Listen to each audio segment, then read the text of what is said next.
Buenos días, hermanas. Seguimos con nuestro tema número 37. Y bueno, pues hoy vamos a ver a Manasés. Él es hijo de Ezequías, y si recordamos quién fue Ezequías, pues nos deja un recordatorio agradable, ¿no? Porque de alguna manera pues él trata de agradar a Dios. Pero ¿qué hizo Manasés? El ver el comportamiento de su papá.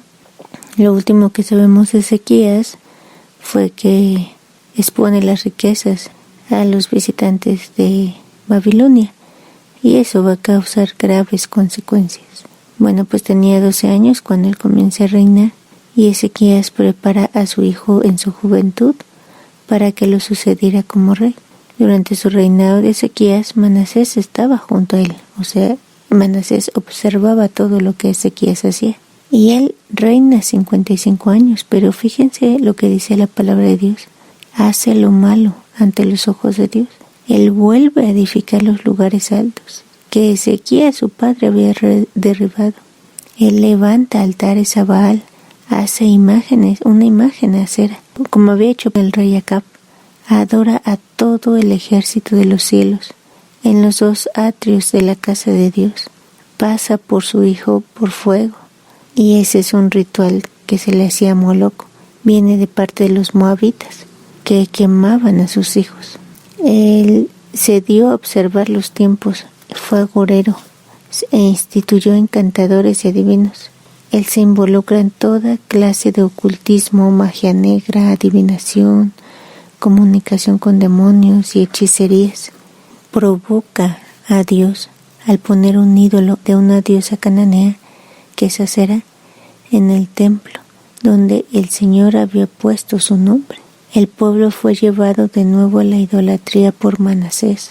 Su idolatría sobrepasó a lo de los cananeos. Imagínense qué tan terrible. De por sí los paganos hacían cosas terribles. Bueno, pues él sobrepasa eso. Y en Segunda de Reyes 21, del 10 al 15, vamos a ver una advertencia que le hace Dios. Dice: luego el Señor dijo por medio de sus siervos, los profetas: el rey Manasés de Judá ha hecho muchas cosas detestables. Es aún más perverso que los amorreos, quienes vivían en esta tierra antes que Israel. Él hizo que la gente de Judá pecara con sus ídolos. Entonces esto es lo que el Señor Dios de Israel dice: traeré tanto desastre sobre Jerusalén y Judá que los oídos de quienes lo oigan se estremecerán de horror. Juzgaré a Israel con el mismo criterio que usé para juzgar a Samaria, y con la misma medida que usé con la familia de Acab. Barreré por completo a la gente de Jerusalén como cuando uno limpia un plato y lo pone boca abajo. Incluso rechazaré al remanente de mi pueblo que haya quedado, y los entregaré como botín a sus enemigos, pues han cometido gran maldad a mis ojos y me han hecho enojar desde que sus antepasados salieron a Egipto. Esto es lo que Dios estaba hablando de una forma tan seria, y van a pasar algo terrible, algo que a toda la gente de a su alrededor, iban a espantarse del horror que ellos iban a padecer. Y como no, el pueblo fue llevado de nuevo a la idolatría, algo que su papá Ezequías había tratado de llevar al pueblo a la humillación. ¿Por qué pasó esto? Manasés se cree que hizo muchos sacrificios de niños. También oprimió y persiguió a los débiles. Martirizó a los profetas de Dios. Él ha sido una combinación de estas cosas. Ha hecho una combinación de estas cosas. Meditamos anteriormente cómo un hijo se comporta al ver el comportamiento de su padre. Ezequías había visto el comportamiento de su padre Acaz, que era terrible, que había hecho lo malo delante de Dios, pero Ezequías elige hacer lo bueno. Ezequías elige humillarse, Ezequías elige ser diferente. Pero aquí vemos otra vez cómo Manasés vuelve a hacer lo mismo que su abuelo. Peor aún, porque ya ni los pueblos que estaban a su alrededor hacían cosas tan abominables como ellos estaban haciéndolo.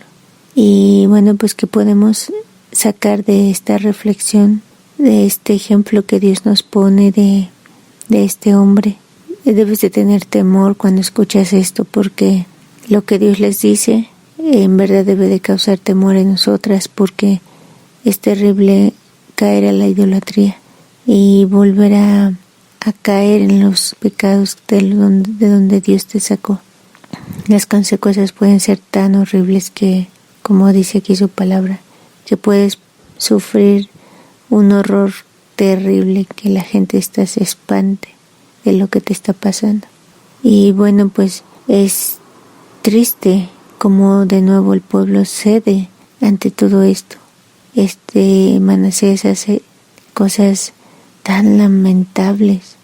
¿Por qué su corazón se inclinó tanto al mal, teniendo un padre que le dio un ejemplo diferente? Esto nos habla de cómo somos tan fáciles de volver a caer al pecado.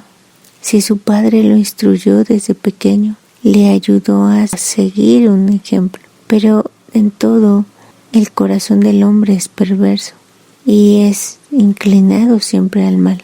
El tener cierto poderío, eso a veces hace que el corazón se llene de tanto orgullo que se olvide de Dios y empiece a hacer cosas tan perversas. Manasés sabía y conocía qué le agradaba a Dios y no, tanto así porque su padre derribó todos los altares en donde hacían sus ritos paganos y él estuvo ahí, él se dio cuenta. Pero bueno, también esto es parte de lo que el pueblo seguía haciendo y parte de lo que Dios ya había profetizado. Isaías ya había profetizado que todo esto iba a pasar. Y pues bueno, es lamentable, ¿no?, escuchar esto, pero también debemos de tener temor de las consecuencias que podemos estar expuestos si no cambiamos nuestra forma de ser o nos atrevemos a volver de donde nuestro Señor nos ha sacado. Que nuestro corazón en verdad sea arrepentido, porque no podemos regresar a ensuciarnos. No vaya a ser que la gente se espante de las consecuencias que estemos sufriendo. Que Dios les bendiga, hermanas.